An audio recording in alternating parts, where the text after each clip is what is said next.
Hello potential permanent jewelry artists. I'm making this video today for those of you who are thinking about going into the permanent jewelry business and are probably wondering which welder you should get. So I'm going to compare and contrast the 5 main welders that are in the market today. So, and those are the original Orion Mpulse welder, the Jupiter jewelry welder, the new Zapp welder from Orion, this one that they call the Amazon unbranded welder, and the Orion PJ permanent jewelry welder,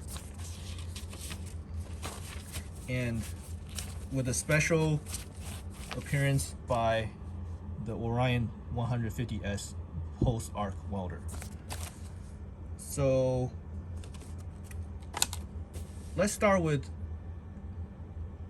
the differences between these two, okay? And these two are the ones I'm gonna mainly focus on. Now, full disclaimer, I sell this Jupiter jewelry welder, so I might be a little biased towards it, but I'm going to be as objective as I can and lay out everything in an objective manner so that you can decide for yourself. And if I'm not being objective, you can call me out on it. Okay, so I'm gonna mainly focus on these two welders here because this is their main welder that they sell, and the original one that they sold for permanent jewelry before permanent jewelry got popular and when it started getting popular. So, and all of their other welders are pretty similar to this. So, okay, so the first difference is the stylus. Okay, so Orion has this black stylus here and the Jupiter welder has this. And the difference between these two is that this one is automatic and this one is manual. So what do I mean by that? So this one, when you're using it, you touch the needle directly onto the jump ring, okay? And I'll do a demonstration for you here in a sec. So you touch it directly onto it, and then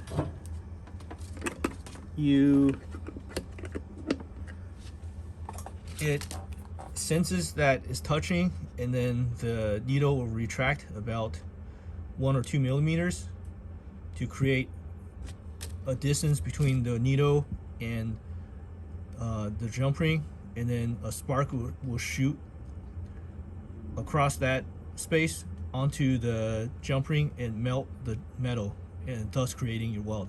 So it needs that distance of space to weld. This one, instead of automatically retracting the needle back, you basically just hold it 2 millimeters away, okay?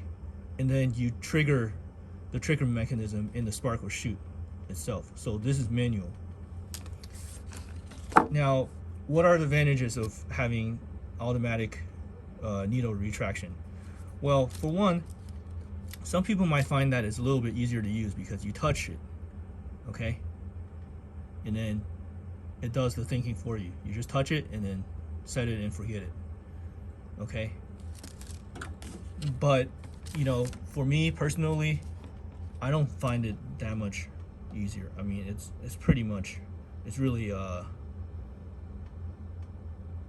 pretty much the same, okay? It's not any harder to just hold it that distance yourself. You're still gonna have to be, you know, not shaky, you know, have a steady base, okay? But you do need another limb, which is your foot, to activate the trigger. Okay, so for those that are paraplegic, it might be, or handicapped, you know, you might have some issues there. But you can always get your customer to trigger it for you, or somebody else. So, okay, now this does come with some disadvantages.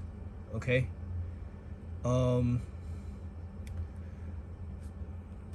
main one is that, you know, with all these sensors and moving parts, it could break. Okay, the stuff inside, it could break or go wrong. And then if you're in the middle of an event like a pop-up show, you know, that could spell big trouble for you. And it does break. Okay, it does break a lot, and to replace it is not cheap. Whereas this one, you know, it's manual and it's robust, it's simple. Okay, there's no moving parts, none whatsoever. You know, you can bang this, it's not gonna break on you no matter what, right? This one, you know, would you bang this against the table? Probably not. And when you're doing thousands and thousands of welds, the needle retraction mechanism, it's gonna wear down. Okay, that's just how things work. It's the law of thermodynamics. It's not, you know, and you know, it can handle quite a bit, but you know, thousands and thousands, it's gonna break eventually. Another thing is sometimes the needle will stick onto the jump ring when you weld it. So that seems to happen a lot for some reason, although it doesn't really affect it that much. Okay, so another disadvantage of having it automatically retract is that if your needle gets dirty, the sensors get tripped up and it might not retract or even sense that it's touching. So that could happen. Whereas this one, you know, none of that stuff will happen to this. Okay, it can't go wrong because everything is manual. So, you know, this is like a Toyota and this is like a Mercedes. Okay, so the second difference between these two welders is the power delivery settings. Okay, so this welder has this beautiful LCD screen and you change the power digitally like this. And by digital, I mean that you can only do one step power changes, whereas this one, you know, you can fine tune it in smaller increments. So the Zapp also has that issue where you can only do one step power changes. So to address that, they came out with this permanent jewelry welders where you can do half step power changes. And the reason why it's important to do smaller power increments or changes is that when it comes to really fine jump rings, like, you know, 26 gauge, when you get up to like 26 gauge or even 24 gauge sometimes, you'll find that,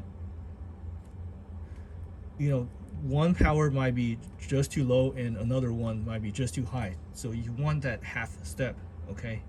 And maybe even a half step is not enough.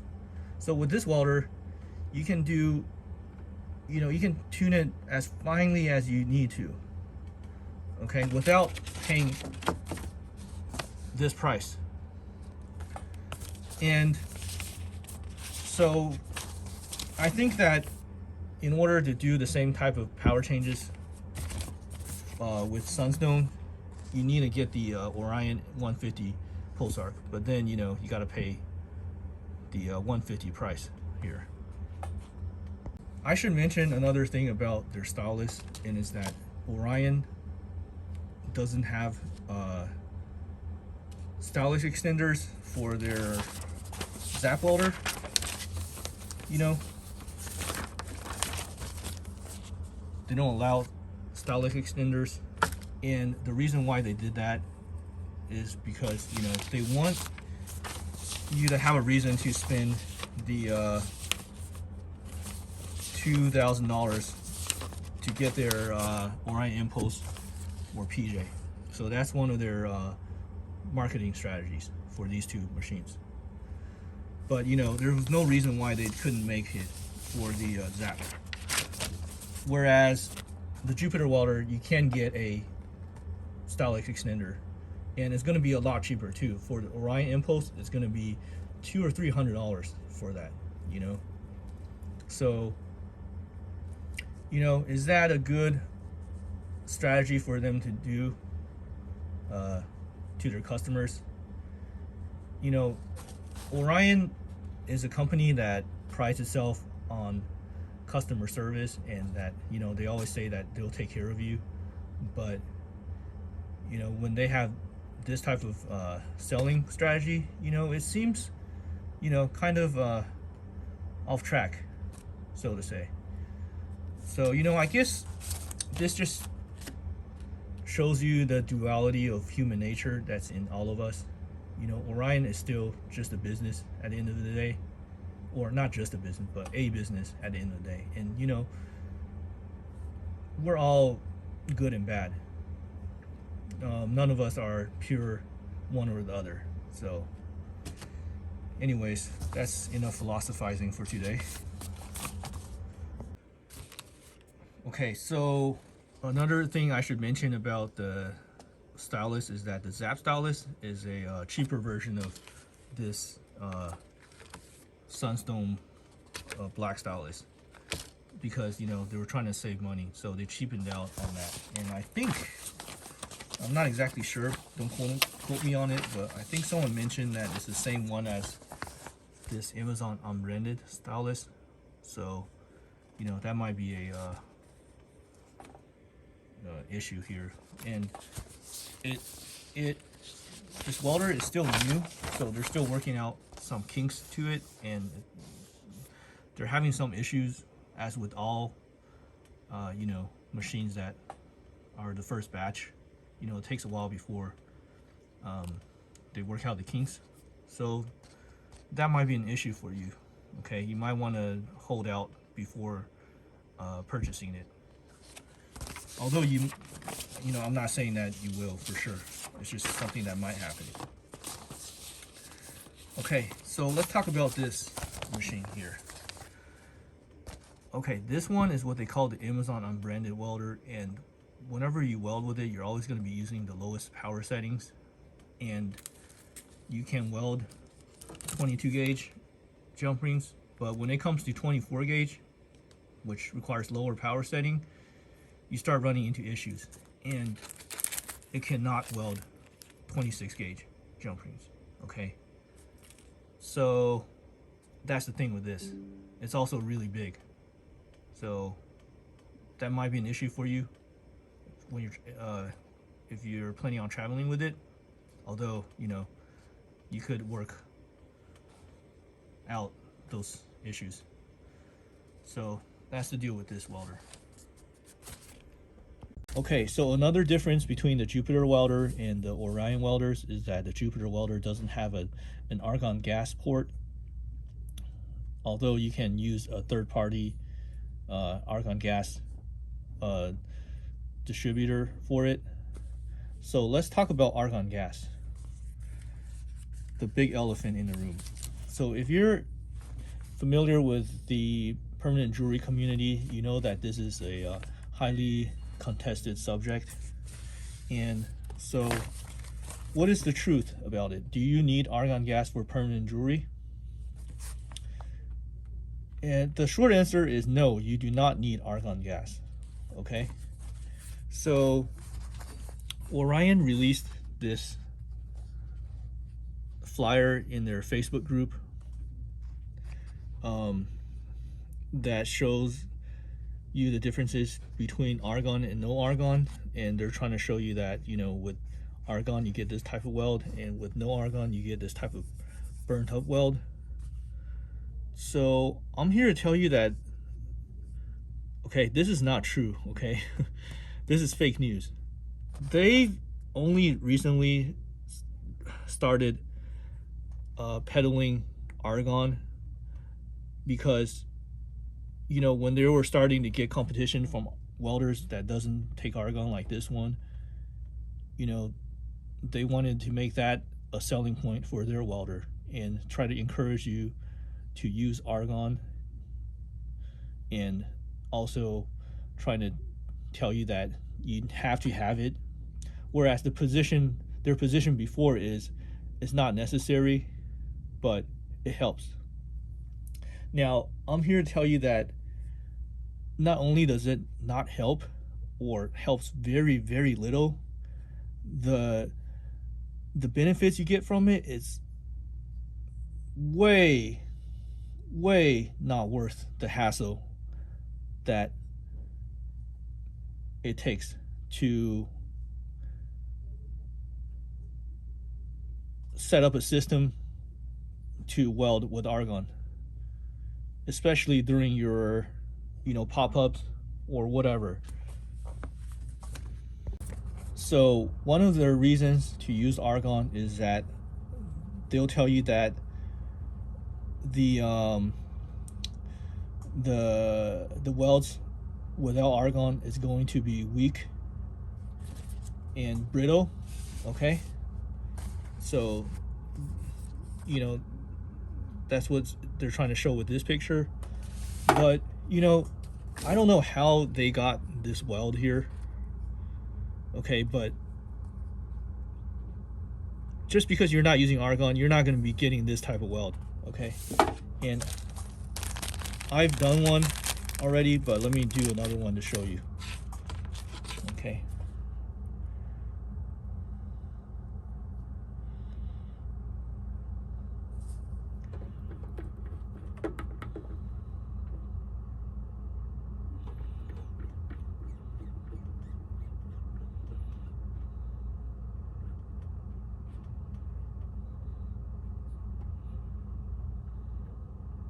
Okay, so no argon here, okay?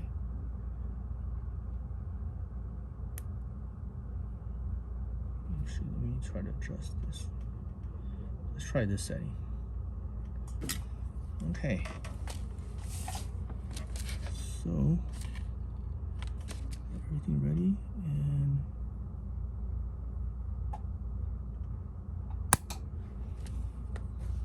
okay. So, let's see, let's try to zoom up on this weld here.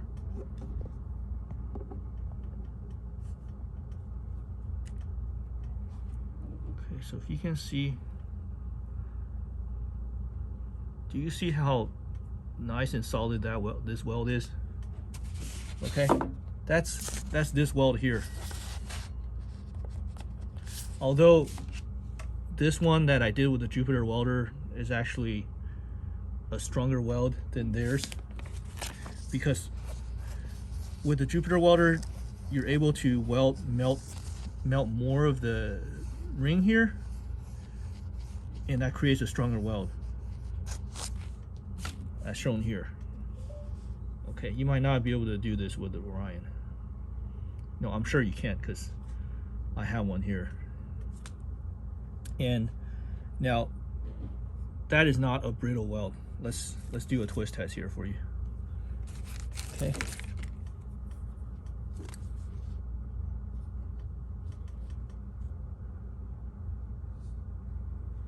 Okay. See? Zoom out a little bit. See how much I twisted it? Okay. Now, does that look like a weak weld to you? This is way more stress than you're ever going to be putting on any of your jump rings. And there's no way that this weld is going to break on you. Not in a million years. Or your customers. Now, even with the really thin and dainty sterling silver 26 gauge jump rings that we welded without argon right here, look, we were able to twist it all the way. Okay, this was with the Jupiter welder. I don't know how it is with the Orion, but with the Jupiter welder you do not need argon. Okay, maybe they do have this issue with the Orion welder because it requires argon to weld, but with the Jupiter welder you do not need argon. And that will save you a huge amount of hassle, okay? You know, they'll tell you that the argon gas is safe, but the fact of the matter is the tank itself is under a tremendous amount of pressure. It's not meant to be hauled around here and there all over the place, you know, while you're going to pop-ups in different places. It's not meant to be moved everywhere. You know, it's dangerous no matter what. And if you have a leak inside a small confined area, you're going to be breathing in all that argon. You know, they say it's an inert gas, but do you want to be breathing all of that in all the time? When you're doing welds, you know, that gas, it's constantly being released and you're just sucking that in. You know, is that something you want to be doing? You know, people have died from breathing in too much argon. Now, I know that the amount of argon you're breathing in is not going to be as much as, you know, those industrial welds. But then again, you're not doing industrial welding, okay? You're just doing jump rings, okay? And what goes for industrial welding is not going to be the same for what you're doing. What you're doing, it's really simple. So to conclude, no, you do not need argon. This is fake news, as I've just shown you right here. Okay, that the fact is right in front of you.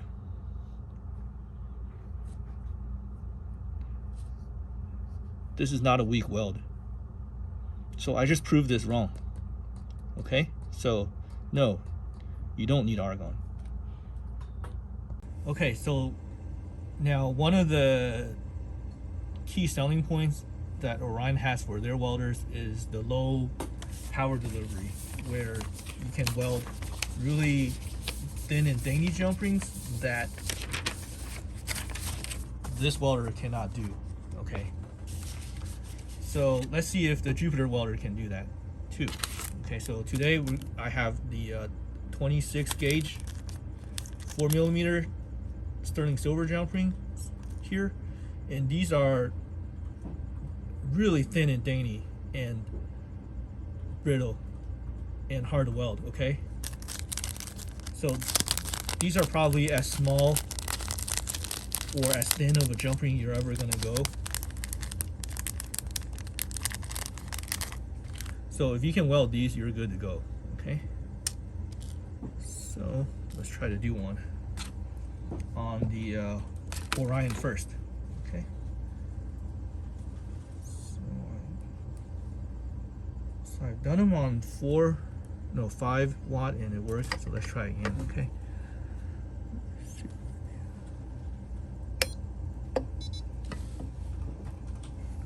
Okay, get in camera for you.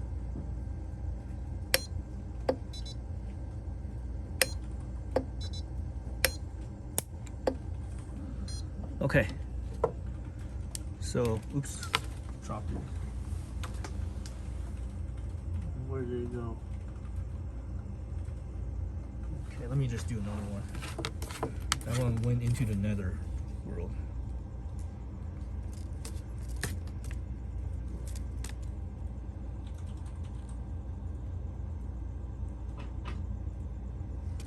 Okay, so see if I can find the opening here.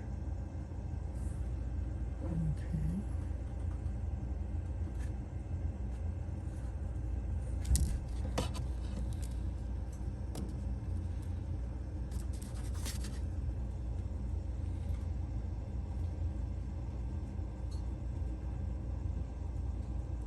Okay.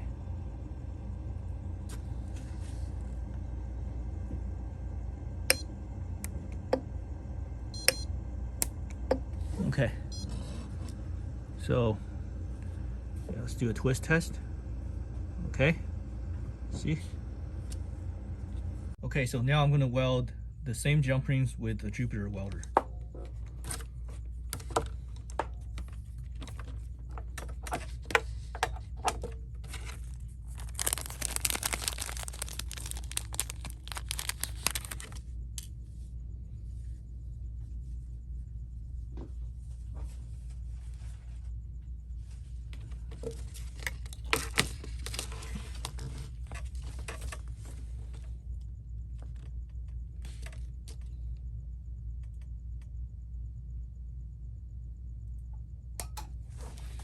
Okay, there you have it. Do a twist test. See? Twisty. Perfectly welded. So in conclusion, which one should you get? So if you don't mind spending the price and you just want something that looks really fancy and nice with the LCD screen, then you can go with the Orion. But if you just want something from Sunstone, you might as well just get the Zapp welder, because these two do the same thing. Now, I have to tell you that with the Zapp welder, it's still new and they just came out with it, so they're still trying to work some kinks out, and you might have some issues with, you know, having something that just came out on the market, and that has been happening to some people. Okay, so now what about between these two? Okay, so this is the grand finale here. Which one of these should you get? Now, even though this is $1,000, it's still more than twice the price of this, and almost 3 times. Okay, and for what you're getting, there's really no advantages to having this one, because you know, the power jumps on this is still pretty large, the same as Sunstone or the Impulse. And additionally, this stylus here, it can cause you problems. Okay, no matter what, this thing here, it's got moving parts inside of it and sensors, and those moving parts, you know, the one that helps the needle retract, after hundreds and thousands of welds, you know, those things are gonna wear down. It's just simple, it's simple science. And so you always run the risk of it malfunctioning on you during an event you're having, like a pop-up or something. And because of that, a lot of Impulse users, they buy backup welders. Like they'll have this, and they might buy one of these as a backup. And these things from Sunstone aren't cheap either. Okay, so on top of that, the LCD screen, you know, that could mess up on you, and it has happened. The software in it, there's like programming, stuff like that. You know, those are all things that can go wrong that you really don't need. You know, with this, you don't have all that. It's just simple, it's straightforward. You know, the mechanisms are the same. You're welding the same way. It's the same thing. It's really simple. You're just shooting a spark onto the jump ring. There's really nothing else going on here. So, in my opinion, you don't really need all this fancy stuff, especially when it's going to cost you thousands and thousands of dollars more. Okay, so between these two, which one would I pick? I'd pick this, for the simple fact that it's more durable, it's much cheaper, and it has more features.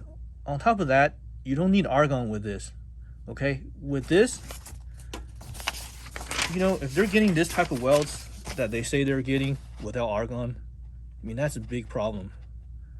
Okay, that's not the type of weld you want. But with this, as I've just shown you, you're gonna get great welds without argon, and I've just shown you that right in front of you. Okay, and I can reproduce that a million times, like this ring here that I twisted.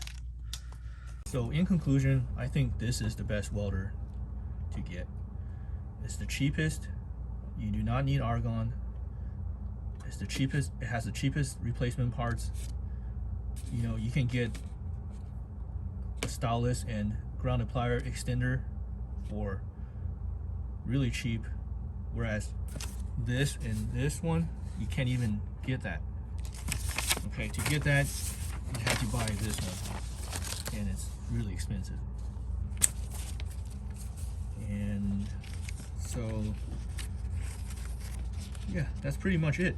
You know I sell this, so it obviously comes out a little biased, and I am a little biased, but you know, I laid out all the facts for you, and everything I'm saying is completely true. You know, if it's not, you can call me out on it. So